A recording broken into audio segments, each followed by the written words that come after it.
Bonjour à tous. Alors bienvenue sur la chaîne Sam Agriculteur Indépendant. Alors Sam c'est moi et cet après-midi je vous emmène en tour de plaine avec moi pour aller regarder un petit peu tout ce qui se passe dans les champs, car c'est une période importante, surtout avec des températures comme on a là, où on frôle les 24 degrés un 18 octobre. Donc évidemment, comme je vous l'avais dit dans la dernière petite vidéo, le flash info technique, eh bien, on a pris de la pluie, hein, comme ça venait bien de là-bas. Donc Sam avait raison. Donc on a pris une bonne trentaine de millimètres. Donc aujourd'hui, pas de semis, mais ça, c'est pas bien grave, puisqu'on est quand même que le 18 octobre. Et on a l'impression, quand on voit même certains de vos commentaires, et puis ce qu'on voit aussi en plaine, que c'est vachement grave de ne pas avoir fini ces semis. Alors je vous rassure, c'est une question encore une fois d'habitude et peut-être d'entraînement. Je pense qu'au 18 octobre, c'était à l'époque où tout le monde démarrait les semis, vers le 15 octobre. Aujourd'hui, il faut que ce soit fini au 15 octobre. Et après, tout le monde s'étonne qu'il y a des problèmes de désherbage, des problèmes de pucerons, qu'on n'a plus les traitements de semences qui vont bien, etc. Alors, non, c'est pas si simple. Il y a des secteurs où ils vont semer du blé jusqu'au mois de décembre, hein, tout ce qui va être blé dur, etc. Donc en réalité, jusqu'au 15 novembre, on est tout à fait dans des périodes adaptées pour une gestion un petit peu plus sur la durée, et non pas juste avoir terminé pour aller peut-être se promener ou pour faire autre chose. J'entends des coups de fusil à droite à gauche, donc je pense que ça aussi c'est une activité qui prend le relais. Mais je ne juge pas, il faut des passions dans la vie, c'est important, c'est ce qui nous fait nous sentir vivants. Alors ici on est dans un semis d'escourgeon donc, qui a été fait il y a une semaine, jour pour jour, donc le lundi après-midi ou le mardi après-midi, donc là on est lundi. Donc là c'est en train de bien rayonner, hein, donc voilà, nous il y a toujours un petit léger décalage avec notre outil à une journée près, hein, on a des fois une différenciation entre les dents. Par contre à cette période-là et avec les températures qu'on a, c'est très important d'aller regarder dans vos champs déjà la présence de certains ravageurs, puisque comme vous le savez, et pour les gens qui ne sont pas du domaine agricole, avant nous avions des traitements de semences qui, pour des semis précoces, pouvaient permettre, pendant que les agriculteurs continuaient de semer les autres cultures, d'être protégés, puisque ce traitement de semences-là avait un rôle d'effet vapeur pour finalement gérer jusqu'à peu près un mois après le semis, 6 semaines à peu près, gérer les ravageurs qui viennent attaquer nos cultures, nos céréales. Alors quels sont ces ravageurs ? On a les cicadelles, donc qui sont des espèces de toutes petites sauterelles là, qui sautent et qui transmettent certaines maladies et qui affaiblissent les pieds. Notamment, on peut avoir ce qu'on appelle les pieds chétifs liés à une attaque forte de cicadelles, donc ça fait des ronds dans le champ, etc. Où la céréale ne pousse plus, et là, il y a un petit peu de dégâts quand c'est important. Alors ça se regarde en marchant dans la céréale. Si vous voyez sauter à chaque pas 5-6 cicadelles, c'est que là, vraiment, il est temps d'intervenir. Si ce n'est pas le cas, il faut les accepter. Hein. C'est pas non plus, elles font partie de notre environnement. Après, on a les pucerons, donc là, le fameux Rhopalocifum paddy. Alors ça, c'est pas pour me la péter, c'est juste que des pucerons, il y en a une bonne dizaine de variétés différentes, on va dire variétés, même si le terme, je sais que vous allez me reprendre dans les commentaires, mais celui-ci se reconnaît, il est vert avec le cul un petit peu marron, là, un petit peu marron-orange. Donc voilà, à surveiller. Et pour faire ça, au lieu de vous accroupir à quatre pattes dans les champs et à pas forcément bien les voir, eh bien, je vous invite à utiliser ce genre de jalonnettes, qui sont, en fait, je vais me mettre à la lumière, ce sera mieux, qui sont des pièges, hein, donc des pièges que vous pouvez acheter un petit peu partout, des pièges collants, hein, donc voilà, vous les collez sur le jalon, vous enlevez ensuite la partie qui fait collant, voilà, et là ensuite, alors je prends mes deux mains, voilà, et là ensuite les pucerons vont venir se coller directement s'il y a des vols sur la jalonnette, et vous venez observer ça tous les jours, tous les 2 jours quand vous pouvez. C'est quand même plus malin que d'attendre un flash technique hypothétique qui fera peut-être que ça ne correspond pas du tout ni à votre parcelle. Alors là, je me mets ici parce que c'est une parcelle un peu en abri, légèrement en pente, où régulièrement, dans cette zone abritée du vent, on a des attaques de pucerons. Donc c'est quelque chose d'important. Alors au niveau gestion pucerons, pour ce qui est insecticides, on a à peu près tous les insecticides classiques qui fonctionnent, c'est-à-dire les pyrètres, etc., les citrines, tous ces genres de produits. Donc ça, c'est efficace sur les pucerons, sur ce type de pucerons en tout cas. Donc voilà, on n'a pas besoin de produits plus complexes qui ont des effets rémanents, qui ont des effets de traverser les feuilles. Là, on n'est pas le cas, on est en début de cycle. Alors quand on peut éviter, je pense que dans ma carrière, si j'en ai fait à l'automne, peut-être 5-6, ça doit être le bout du monde. Par contre, je sais aussi ce que peut représenter une attaque de pucerons. Ça m'est arrivé une fois dans ce champ-là, à la borne près, puisqu'on s'aperçoit que les pucerons ont des appétences en fonction des variétés de céréales, en fonction de leur couleur, en fonction de leur nutrition. Donc c'est vraiment pas simple, c'est-à-dire qu'à la borne près, vous pouvez avoir un blé qui ne va pas être concerné, qui ne va pas être attaqué, et puis de l'autre côté, un escourgeon ou un blé qui va être attaqué. Alors que transmet ce ce puceron, puisque si c'était juste des petites piqûres qui affaiblissent un peu la culture, vu le début de saison qu'on est, il n'y a pas trop à s'affoler, vu à la vitesse où ça pousse, puisque j'ai cru voir des blés qui avaient plus de 3 feuilles là. Donc là, je pense qu'il y a des fois des gens qui ont perdu un peu la raison, surtout avec les températures qu'on a. Donc il faut quand même rester vraiment prudent, hein, parce que on n'est pas à l'abri de gels hivernaux intenses, hein, des extrêmes climatiques. Et bon, on pourrait s'en rappeler, tout comme les très gros colzas qui font 70 cm. Ça aussi, c'est pas non plus acquis pour autant, même si c'est toujours bien d'avoir un colza fort avant l'hiver. Là, c'est peut-être un peu exagéré. Bon, voilà, c'est les conséquences de date de semis, mais aussi d'un climat quand même très particulier. Alors, je reviens à mes pucerons. Ils transmettent par piqûre un virus, hein, cette fois, c'est un virus, à nos céréales, qu'on appelle la jaunisse nanisante. Et là, dans ce cas-là, on peut avoir des cultures qui restent naines, comme son nom l'indique, qui passent par toutes les couleurs. Et ça, parfois, on s'en aperçoit tardivement. Sachez quand même que ces attaques-là ont lieu tout l'hiver, pas seulement en début de cycle. On a eu des attaques tardives en décembre, en janvier, il y a quelques années. Ça fait des gros dégâts, alors ça peut être juste quelques ronds. Mais à la sortie, on peut avoir un blé tout chétif qui fait des épillets tout petits comme ça. Des épis, pardon, petits comme ça, avec voilà, beaucoup d'avortements à l'intérieur, peu de présence de grains. Donc sachez que c'est quand même à surveiller, mais pareil, pas de systématisation à notre avis. On est quand même en 2023, on est tous censés être responsables et intéressés. Donc on va dans les champs, là je vais y passer l'après-midi, aller regarder mes 80 hectares qui ont été semés. Voilà, c'est important, surveiller les limaces, etc. Donc ça, on va en parler dans une autre parcelle. Mais voilà, donc c'est vraiment quelque chose à faire, les gars et les filles, de manière régulière. Et cette petite jalonnette-là, vous en mettez une dans chacune des parcelles, à un endroit bien abrité. Je pense que c'est une aide qui devrait être régulièrement proposée à tous. Voilà, alors on continue, on va aller dans d'autres parcelles et voir aussi quelques couverts. A tout de suite. Bon, alors là, on est dans une autre parcelle, toujours d'escourgeons, donc qui est en train de rayonner. Je ne sais pas si vous voyez bien avec la lumière, peut-être mieux dans ce sens-là. Ouais, voilà.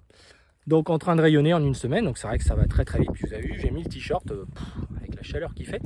On va parler du troisième ravageur de nos cultures céréalières et autres d'ailleurs, qui sont les limaces. C'est même encore plus difficile pour les colzas. Donc les limaces, le fameux ennemi invisible. Beaucoup de questions sur ce sujet-là d'ailleurs dans des vidéos précédentes où j'avais dit on en parlera au moment venu, et le moment est arrivé, puisqu'en fait les limaces sont un peu apparues dans les années 90, puisque j'en ai encore le souvenir. C'était même souvent affilié à l'agriculture de conservation. On avait même dit à l'époque les TCS, les techniques culturelles simplifiées, on avait dit c'est à cause de ça, voilà, nous qui labourons, nous n'avons pas de problème de limaces. Et puis finalement, les gentilles limaces ont voulu aller un petit peu chez tout le monde. Et donc aujourd'hui, c'est quand même reconnu comme un ennemi assez généralisé chez tout le monde. Alors les années de sécheresse pourraient faire croire qu'on n'en a pas ou peu, sauf qu'une seule limace peut faire jusqu'à 200 limaçons. Et si elle a les bonnes conditions, un peu comme les vers de terre peuvent se reproduire plusieurs fois dans l'année s'il y a des bonnes conditions, eh bien les limaces à certaines années ont pu se reproduire plusieurs fois, et donc exponentiellement on a vu le nombre de limaces dans les parcelles augmenter. Alors il y a souvent un lien de ce qu'on observe, puisqu'il y avait une théorie qui disait en gros les choses vont s'arranger par elles-mêmes. Il faut avoir un sol vivant, il faut favoriser les carapes qui sont des prédateurs des limaces, c'est un fait, pas tous mais en partie.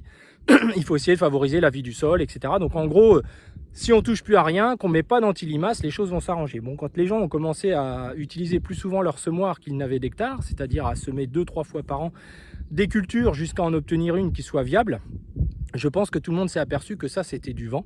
Il n'y a pas quelque chose qui va se passer, que ça va se réguler tout seul. Il y a une tendance, c'est vrai. La tendance, elle est d'éviter les bêtises. Alors les bêtises, c'est quoi? C'est les sols creux.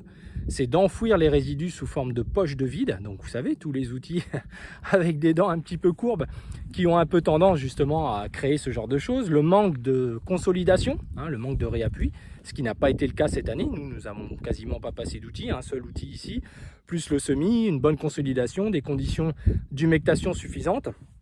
De la terre plus fine qu'on le souhaiterait, mais ça aussi, s'il n'y a pas de battance, en tout cas, s'il n'y a pas d'acidité de surface, ça ne favorise pas les limaces. Ce qui favorise les limaces, c'est des sols qui restent humides longtemps, qui ont ces poches de vide à différents niveaux, et même si elles ont été faites il y a un moment. Il y a le précédent, bien entendu, puisqu'on voit qu'elles préfèrent certaines fois les crucifères. Donc on a pu en jouer par le passé, c'est-à-dire semer nos céréales dans des colzas encore présents, où les limaces continuaient, elles ont une mémoire, on s'est aperçu de ça aussi, mais c'est pas exactement nous, c'est les seuls qui bossent vraiment sur le sujet, ce sont ceux qui vendent les anti-limaces, notamment une entreprise française qui travaille beaucoup sur ces dossiers-là et qui transmet l'information. D'ailleurs, c'est très bien, justement. C'est une des seules firmes qui travaille un petit peu sur le fond. Pourquoi on a des limaces, les différentes espèces de limaces, leur reproduction, etc. Et on se rend compte que c'est bien compliqué, les plus compliqués étant les terricoles, celles qui sont petites comme des têtes d'épingle, ou les nouveau-nés de l'année. Et donc ça fait des œufs comme les vers de terre, un peu translucides, on peut l'observer parfois en profil de sol, et en certaines conditions elles sortent. Alors on avait tout essayé, hein, même on pensait que le froid, le gel pourrait les détruire, on s'est aperçu que c'était pas vrai, on a déjà mis des limaces au congélateur, elles fabriquent des sortes d'alcool pour arriver à se maintenir en vie, et vous les sortez du congèle et elles repartent. Donc il y a beaucoup de choses qui sont, c'est vraiment un ennemi particulier. Alors l'antilimace n'est qu'une petite partie de la réponse. Il y a un antilimace qui n'existe plus, qui s'appelait le mesurol, donc qui était une molécule assez agressive.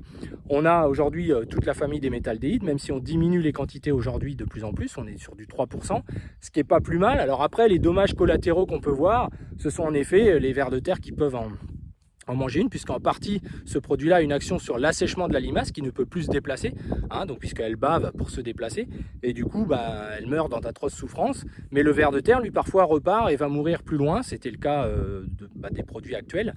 Et puis il y a un produit plus propre qui s'appelle le S et qui finit par des X, donc c'est du phosphate de fer, donc c'est vrai que ça a un effet sur les limaces, mais le problème c'est que ça n'a pas d'effet d'appétence, c'est-à-dire que ça ne les attire pas.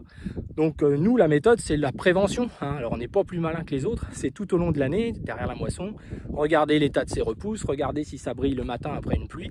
Les limaces sortent principalement la nuit, sauf en période de brouillard et d'humidité permanente.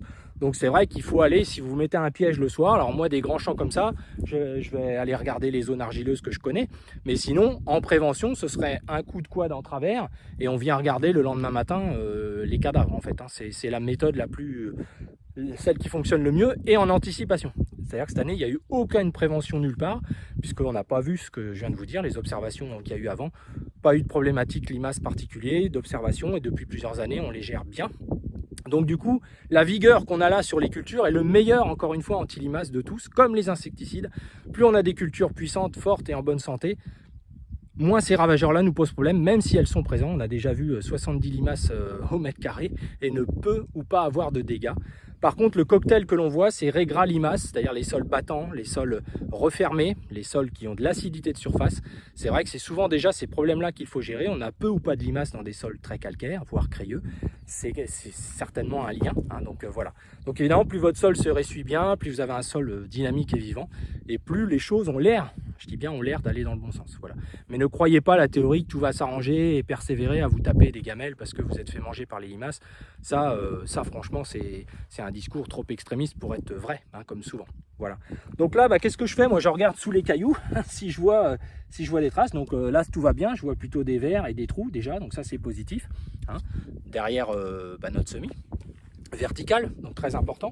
Donc pas refermé. Donc ici, il y a eu 38 mm. Hein, donc c'est un petit peu plus qu'à la maison.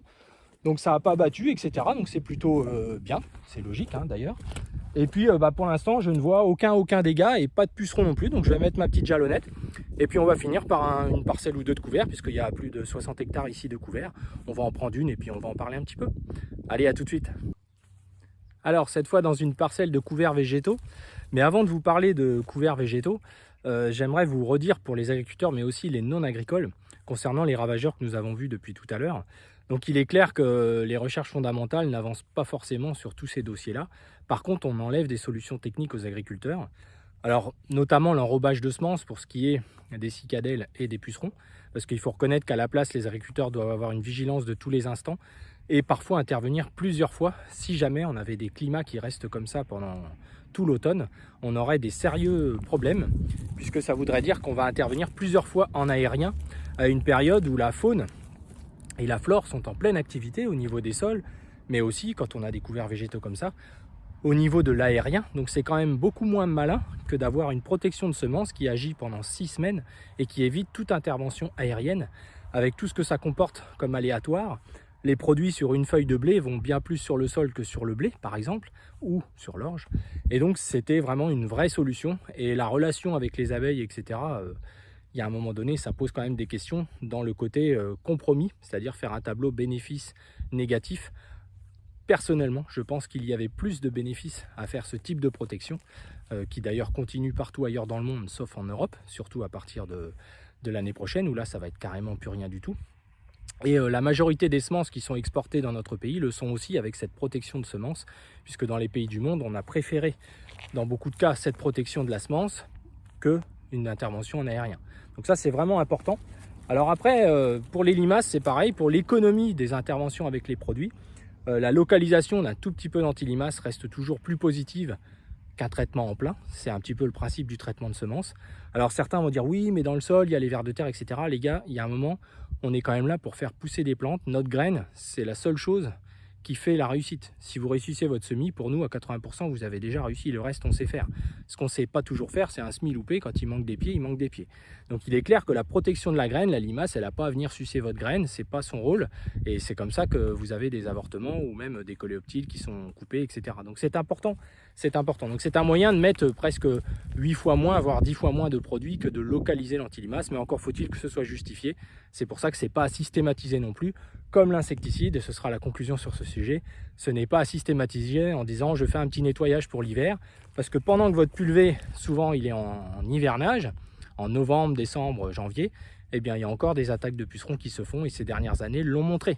Donc c'est la vigilance de tous les instants, malheureusement. Et d'ailleurs les protections de traitement de semences n'allaient pas non plus jusqu'au mois de janvier. Hein, d'accord ? Ça c'est aussi dans les idées reçues. Voilà, alors si on vient dans les couverts, donc ici il y a 60 hectares de couverts, il y en a presque une vingtaine à Courtenay.